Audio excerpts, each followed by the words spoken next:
Well, the parts came in for the ultraviolet bulb here. I'm still waiting on the new heater. You see, there's the ultraviolet bulb assembly right there. Hard to see up there. But I'm going to be fixing that in the first part of this video. The second part will be filmed hopefully tomorrow or Saturday when the other bit comes in. This is presently Thursday. Pardon, but this segment of the video will be a little bit shaky. I'm going to be using this Yankee screwdriver here to try to remove it because it'll be a lot easier. I can do it quicker and hopefully on camera too. Yeah, this is something just for a quick demonstration. You just push it and the whole assembly turns. I'm going to see if I can't get this out with this. I only need to remove one of these screws. I've already loosened the other one. So if I just push on the thing and hopefully get it seated in the slot properly. Well, that came off. Set that aside. And then I can remove this whole unit here. I have the main ballast 40-watt appliance bulb and the actual bulb, and you can see the little droplet of mercury rotating around inside. The filament on that is hopelessly burned into the glass. Hard to do. I like to try to hold the camera and not work at the same time. I'm not used to this. But I'm going to swap those bulbs with the ones that you saw earlier, and then I'll be right back. I've already got the new 40-watt appliance bulb in, but I just noticed when I removed the this bulb here, the filament, if you can kind of see, is still intact, so I presume it's good. It just looked terrible, so bad with all the marks on it on the inside that I thought it had to have failed by now, but I guess it didn't. Nonetheless, I am going to put in this new bulb here and kind of save that one, I guess, for originality. Maybe if this one fails, I don't know.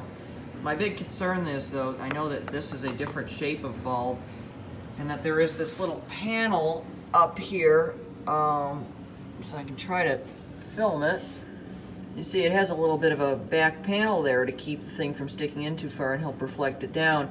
I'm hoping that the new shape of bulb does not actually will still fit in there and doesn't catch on that. So if I have to bend it, I don't want to have to. Okay, I can't even open a box on camera. Really? Well, let's see here.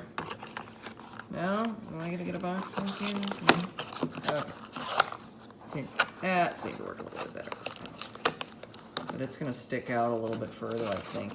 I'm hoping, though, that it won't be too bad. But yeah, here's the new bulb right here. Still has a little bit of mercury or whatever inside. I think that might be mercury. Is it? It's something. It doesn't have the kind of flowy look that the thing in this one has here. That kind of seems to... Well, nonetheless, I'll have it installed in a second.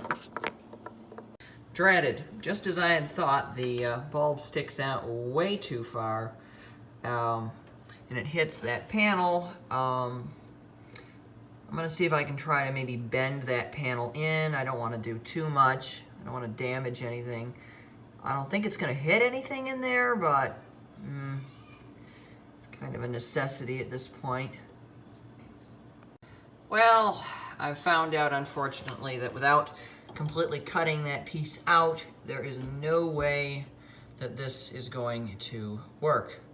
Since I have no intention on hacking the thing to bits, I'm going to put the original that, might I add, as I showed before, is still a good bulb, back in. And I guess I'll see if I can seek some spares on eBay or something. I don't know.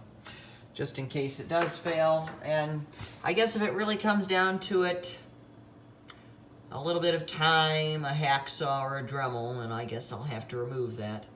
But, so that is the end of that.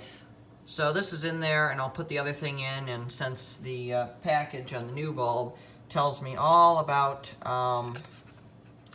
cleaning off the surface. I will use some alcohol, as it says, and clean the old bulb to prolong its life, and then I guess I'll just put this back together. While it may have only been a few seconds for you, it's been quite a few days for me. The original estimated delivery date was Saturday. Well, it's Monday now. Tracking said, you know, that it was delayed. They couldn't tell me anything that had happened since the 25th. So, well, there it is. So I'm going to get started by removing the whole element assembly here, I guess the intake tube, if you'd like to call it that. I'm going to see if I can get this off while on camera, but I doubt that's going to work well.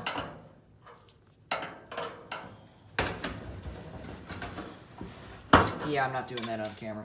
Moved the whole assembly here, pop the clip off, then it comes off, and I'm going to see if I can remove the screw here on camera. Well, that isn't probably the best. Got one of these Yankee screwdrivers that, you know, you press down. And everything isn't too stiff. It should come off. I know I've already had this apart. I put it back together for the virtue of showing everybody, but yeah, so remove the screw, set that aside, hopefully where you can find it again. And now I'll pull this thing out because that's another two-hand operation, and I'll be back in a second.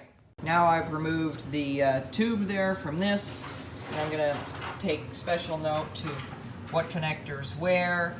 Striped, red striped white on the right, center is black and red on the left.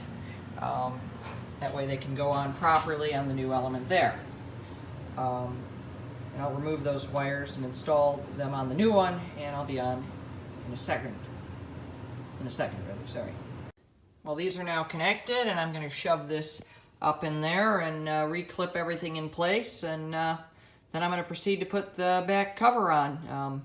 Before I do that, I'll show an update of how everything looks, but yeah, I think this job is about to be completed, and then I'll be doing a comparison video of this before I completely install it.